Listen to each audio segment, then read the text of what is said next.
ನಾವು GPSTR, HSTR ಮತ್ತು PST ಪರೀಕ್ಷೆಗಳಿಗೆ ಮಾಡೆಲ್ ಕ್ವೆಶ್ಚನ್ ಪೇಪರ್ಗಳನ್ನು ಬಿಟ್ಟಿದ್ದಾರಲ್ಲ, ಅದರಲ್ಲಿ ನಾವು ಕನ್ನಡ ಭಾಷೆಯ ಒಂದು ಮಾಡೆಲ್ ಕ್ವೆಶ್ಚನ್ ಪೇಪರನ್ನು ಬಿಟ್ಟಿದ್ದಾರೆ. ಅದರ ಪ್ರಶ್ನೆಗಳಿಗೆ ಒಂದಿಷ್ಟು ಉತ್ತರ ಮತ್ತು ಎಕ್ಸ್ಪ್ಲನೇಷನನ್ನು ಮಾಡ್ತಾ ಹೋಗೋಣ. ತಮಗೆಲ್ರಿಗೂ ಕೂಡ ತುಂಬಾ ಸಹಾಯಕವಾಗಿರ್ತಕ್ಕಂತಹ ವಿಡಿಯೋ ಇದು. ಕೊನೆಯವರೆಗೂ ತಪ್ಪದೆ ನೋಡಿ. ನಾನು 20 ಪ್ರಶ್ನೆಗಳ ಉತ್ತರವನ್ನು ಬಿಡಿಸ್ತಾ ಇದ್ದೀನಿ. ಮತ್ತು ಮುಂದಿನ ವಿಡಿಯೋದಲ್ಲಿ ಇನ್ನೂ 20 ಪ್ರಶ್ನೆಗಳನ್ನು ಬಿಡಿಸೋಣ. ಮೊದಲನೇ ಪ್ರಶ್ನೆ, ಕೆ.ಸಿ. ರಾಜನ ಪ್ರಕಾರ ಕನ್ನಡದಲ್ಲಿ ಅಸಾಧಾರಣ ಲಕ್ಷಣಗಳು ಒಟ್ಟು ಎಷ್ಟು?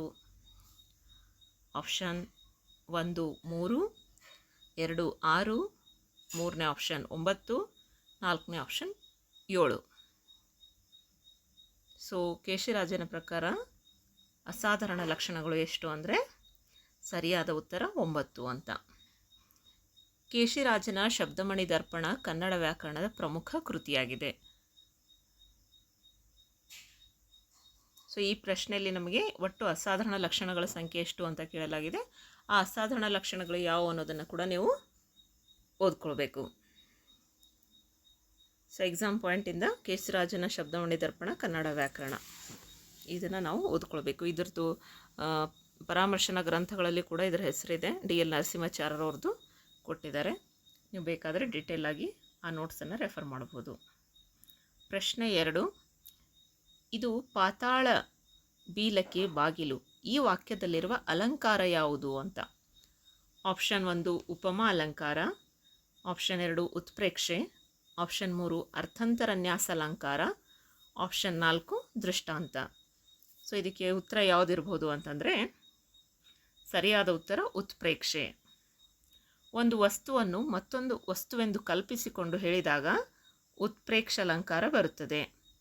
ಇಲ್ಲಿ ಅಂದರೆ ಸ್ವಲ್ಪ ಬರೀ ಅದೇ ವಸ್ತುವನ್ನು ಕಲ್ಪಿಸ್ಕೊಳ್ತಕ್ಕಂಥದ್ದು ಅಂತ, ಅಲ್ಲಿ ನಿಜವಾಗಿ ಇರೋದಿಲ್ಲ, ಅದನ್ನು ಕಲ್ಪಿಸ್ಕೊಳ್ಳೋದು. ಅಂಥ ಸಮಯದಲ್ಲಿ ನಾವು ಉತ್ಪ್ರೇಕ್ಷ ಅಲಂಕಾರ ಅಂತ ಕರಿತೀವಿ. ಇಲ್ಲಿ ನಾವು ನೆನ್ಪಿಟ್ಕೊಳ್ಳೋದಕ್ಕೆ ಒಂದು ಸೂತ್ರ ಏನು ಅಂದರೆ ಕಲ್ಪನೆ ಸಮನಾಗಿದೆ ಉತ್ಪ್ರೇಕ್ಷೆ ಅಂತ ನೆನ್ಪಿಟ್ಕೊಳ್ಬೇಕು.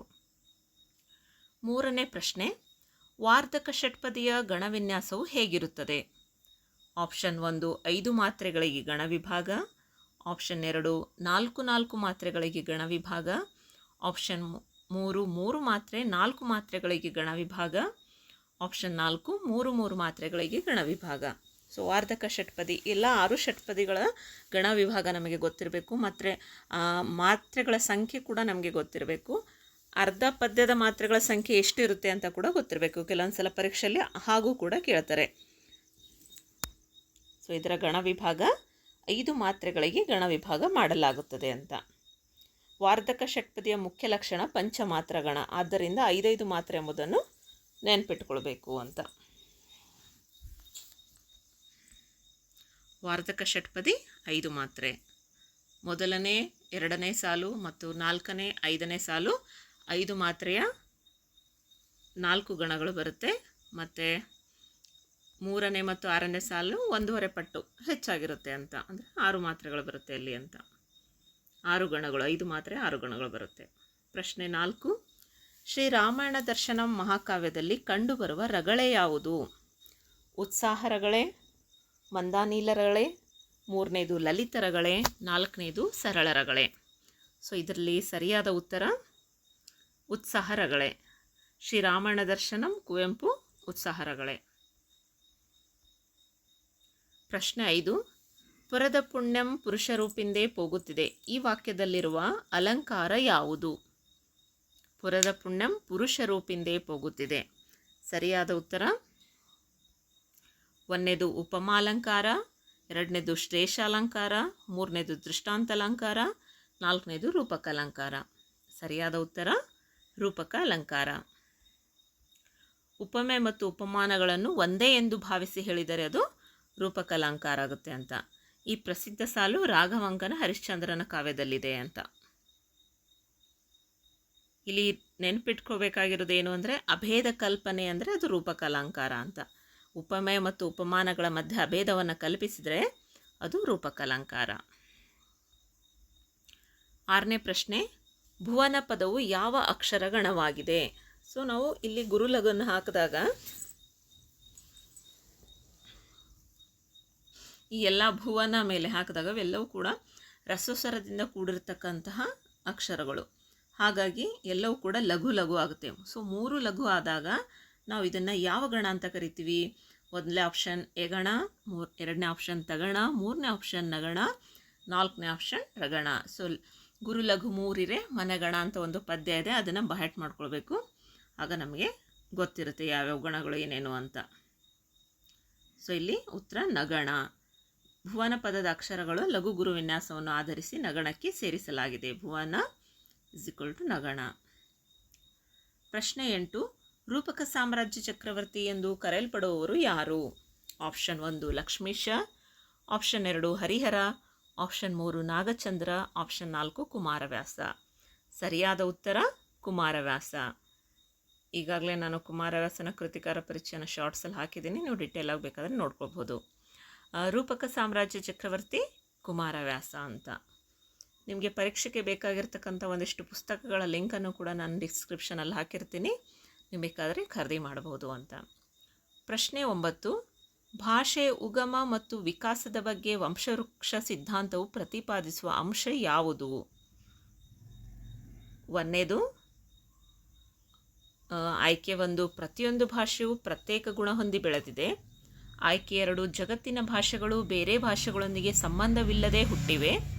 ಆಯ್ಕೆ 3 ಆದಿಯಲ್ಲಿ ಒಂದೇ ಭಾಷೆಯಿಂದ ಹಲವು ಭಾಷೆಗಳು ಹುಟ್ಟಿ ಬಂದಿವೆ. ಆಯ್ಕೆ 4 ಎಲ್ಲ ಭಾಷೆಗಳು ಅನುವಂಶೀಯ ಹಿನ್ನೆಲೆಯಿಂದ ಹುಟ್ಟಿ ಬೆಳೆದಿವೆ. ಸರಿಯಾದ ಉತ್ತರ ಆದಿಯಲ್ಲಿ ಒಂದೇ ಭಾಷೆಯಿಂದ ಹಲವು ಭಾಷೆಗಳು ಹುಟ್ಟಿ ಬಂದಿವೆ. ವಿವರಣೆ: ವಂಶವೃಕ್ಷ ಸಿದ್ಧಾಂತದಲ್ಲಿ ಭಾಷೆಗಳು ಒಂದು ಮೂಲದಿಂದ ವಿವಿಧ ಶಾಖೆಗಳಾಗಿ ವಿಕಸನಗೊಂಡವು ಎಂಬ ಕಲ್ಪನೆ ಇದೆ.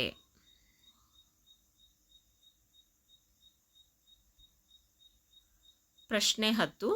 ಮಾತು ಬಲ್ಲವನಿಗೆ ಜಗಳವಿಲ್ಲ, ಊಟ ಬಲ್ಲವನಿಗೆ ರೋಗವಿಲ್ಲ. ಈ ವಾಕ್ಯದಲ್ಲಿರುವ ಅಲಂಕಾರ ಯಾವುದು?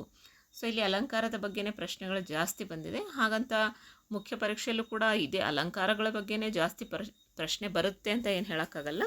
1-2 ಪ್ರಶ್ನೆ ಬಂದರೆ ಬರಬಹುದು ಅಂತ.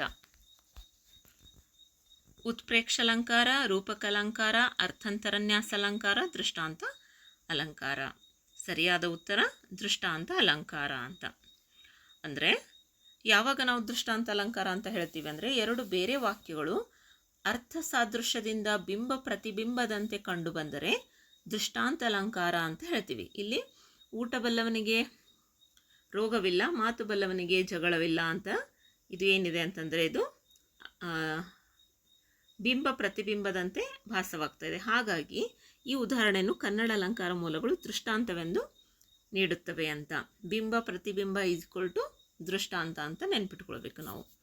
ಪ್ರತಿಯೊಂದಕ್ಕೂ ಒಂದೊಂದು ಟ್ರಿಕ್ಸನ್ನು ಹೇಳಿದ್ದೀನಿ ನಾನು ನಿಮಗೆ. ಅವುಗಳನ್ನು ನೆನ್ಪಿಟ್ಕೊಂಡ್ರೆ ನೀವು ಆರಾಮಾಗಿ ಎಕ್ಸಾಮಲ್ಲಿ ಏನು ಮಾಡ್ಬೋದು, ಕರೆಕ್ಟಾಗಿ ಆಪ್ಷನನ್ನು ಹಾಕ್ಬೋದು ಅಂತ. ಯಾಕಂದರೆ ಸಮಯ ಕೂಡ ಕಡಿಮೆ ಇರುತ್ತೆ, ನಮಗೆ ಇಂಥ ಟ್ರಿಕ್ಸ್ಗಳು ತುಂಬ ಯೂಸ್ಫುಲ್ ಆಗುತ್ತೆ ಆ ಸಮಯದಲ್ಲಿ ಅಂತ. ಪ್ರಶ್ನೆ 11. ಕವಿಯು ಯಾವ ವಸ್ತುವನ್ನು ಕುರಿತು ವರ್ಣಿಸುತ್ತಾನೋ ಅದನ್ನು ಏನೆನ್ನುತ್ತಾರೆ? ಅಂದರೆ ಯಾವ ವಸ್ತು ಬಗ್ಗೆ ಕವಿ ವರ್ಣಿಸ್ತಾನಲ್ಲ ಅದಕ್ಕೆ ಏನಂತಾರೆ ಅಂತ ಹೇಳ್ತಾ ಇದ್ದಾರೆ ಇಲ್ಲಿ. ಸೊ ಆಪ್ಷನ್ 1 ಅವರ್ಣ್ಯ, 2 ಸಮಾನ ಧರ್ಮ, 3ನೇದು ವರ್ಣ್ಯ, 4ನೇದು ಉಪಮಾವಾಚಕ. ಸರಿಯಾದ ಉತ್ತರ ವರ್ಣ್ಯ ಅಂತ. ಅಂದರೆ ಕವಿ ವರ್ಣಿಸುವ ವಸ್ತು ಅಥವಾ ವಿಷಯವನ್ನು ವರ್ಣ್ಯ ಎಂದು ಕರೆಯುತ್ತಾರೆ. ವರ್ಣಿಸುವ ವಸ್ತು ವರ್ಣ್ಯ ಅಂತ.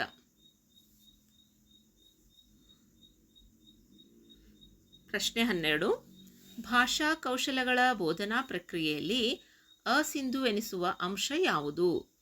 ಉತ್ತಮ ಭಾಷಾ ಪ್ರಯೋಗದ ಅನುಕರಣೆ ಮೂಲಕ ಕಲಿಸುವುದು. 2ನೇದು 2 ಭಾಷಾ ಕೌಶಲ್ಯಗಳನ್ನು ಸಮಗ್ರವಾಗಿ ಹಾಗೂ ಸರಳ ಕ್ರಮದಲ್ಲಿ ಕಲಿಸುವುದು. 3ನೇ ಆಪ್ಷನ್ ಪ್ರತಿ ಅಕ್ಷರವನ್ನು ಪದೇ ಪದೇ ತಿದ್ದಿಸಿ ಪ್ರಗತಿ ಬೆಳೆಸುವುದು.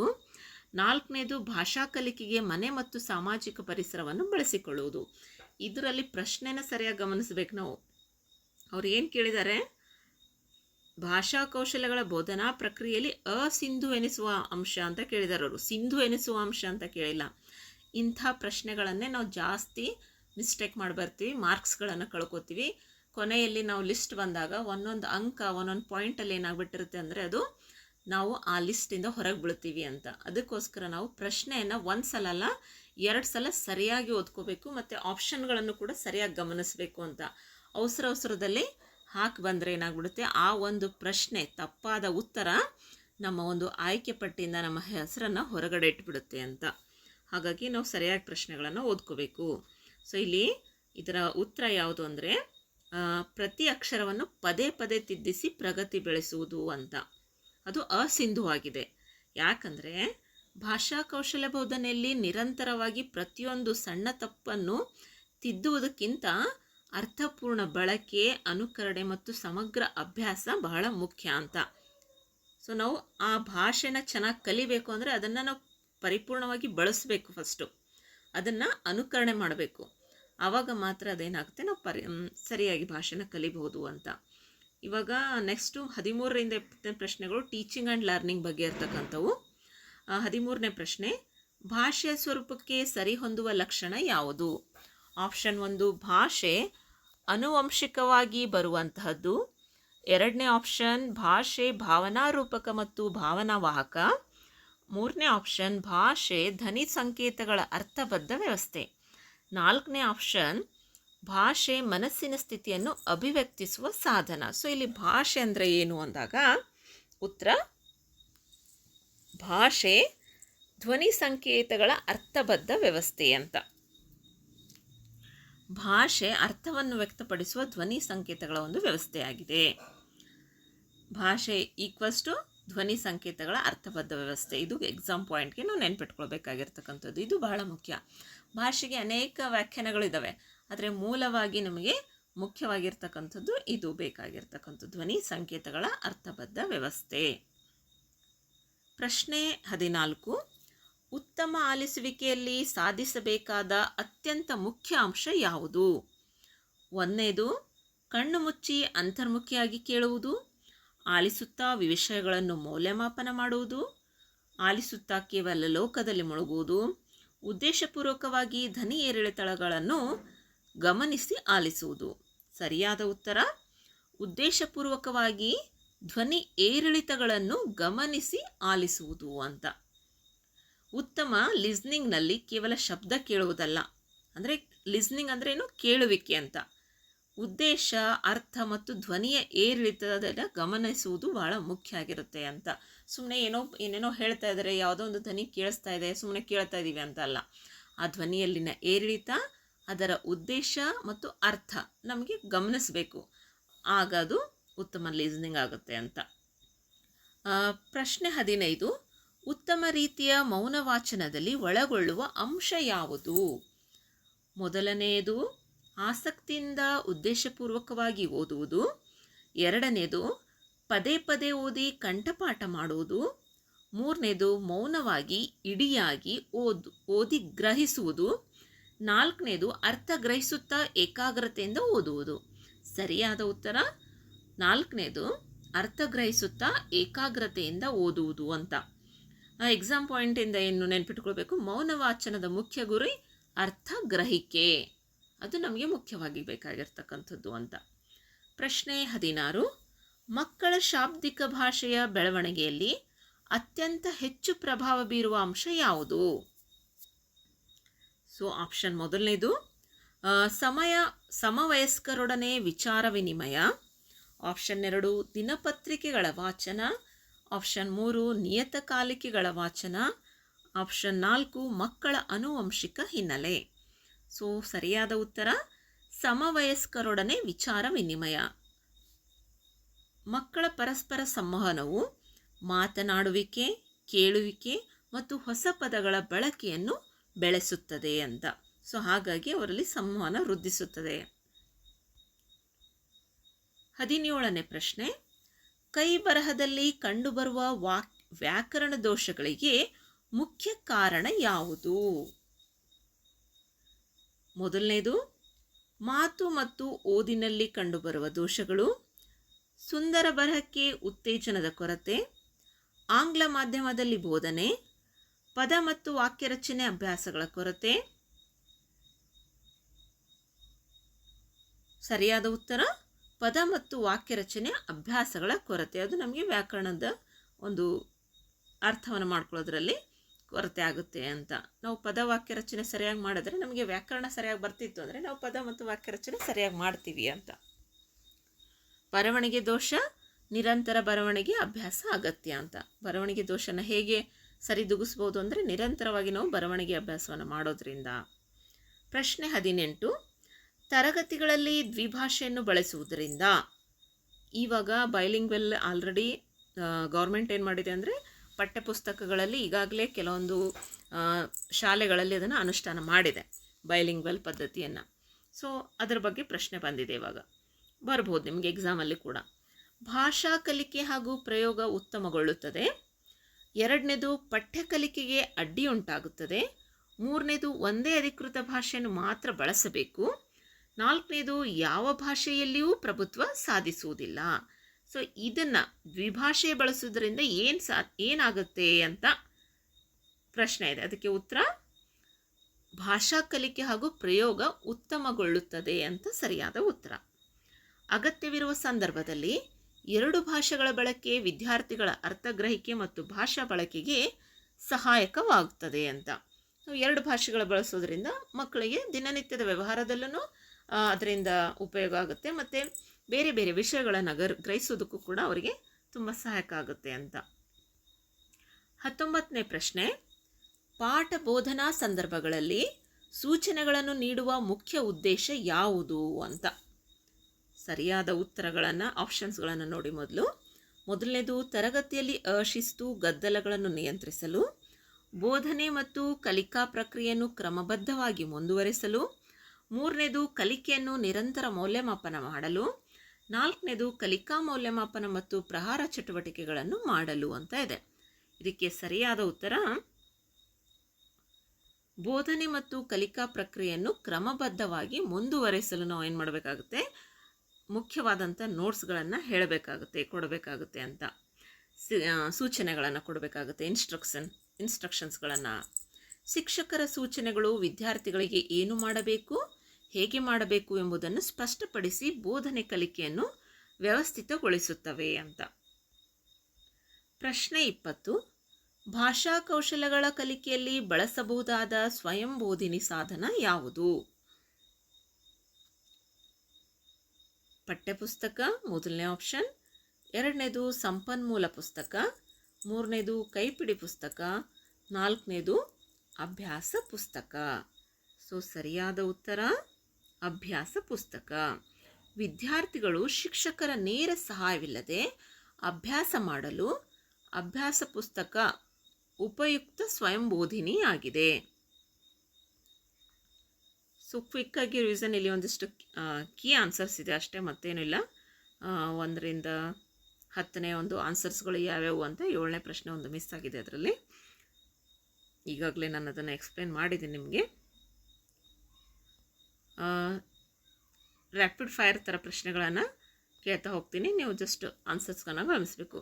ಏನು ನೆನ್ಪಿಟ್ಕೊಳ್ಬೇಕು ಅನ್ನೋದು ಎಕ್ಸಾಮ್ ಪಾಯಿಂಟಿಂದ. ಕೇಶರಾಜ ಅಂದ ತಕ್ಷಣ ಶಬ್ದಾವಳಿ ದರ್ಪಣ, ಕಲ್ಪನೆ ಉತ್ಪ್ರೇಕ್ಷೆ, ವಾರ್ಧಕ ಷಟ್ಪದಿ 5 ಮಾತ್ರೆ, ಪುರದ ಪುಣ್ಯಂ ರೂಪಕ ಅಲಂಕಾರ, ಬಿಂಬ ಪ್ರತಿಬಿಂಬ ದೃಷ್ಟಾಂತ, ವರ್ಣಿಸುವ ವಸ್ತು ವರ್ಣ್ಯ, ಮೌನವಾಚನ ಅರ್ಥಗ್ರಹಿಕೆ, ಶಾಬ್ದಿಕ ಭಾಷಾ ಬೆಳವಣಿಗೆ, ಸಮವಯಸ್ಕರ ವಿಚಾರ ವಿನಿಮಯ, ದ್ವಿಭಾಷಾ ಬಳಕೆ ಭಾಷಾ ಕಲಿಕೆಗೆ ಉತ್ತಮ, ಸ್ವಯಂ ಬೋಧಿನಿ ಸಾಧನ ಯಾವುದು ಅಂದರೆ ಅಭ್ಯಾಸ ಪುಸ್ತಕ. ಇವೊಂದಿಷ್ಟು ಎಕ್ಸಾಮ್ ಪಾಯಿಂಟಿಂದ ಇಂಪಾರ್ಟೆಂಟ್ ಆಗಿರ್ತಕ್ಕಂಥ ಕೀವರ್ಡ್ಸ್ಗಳು.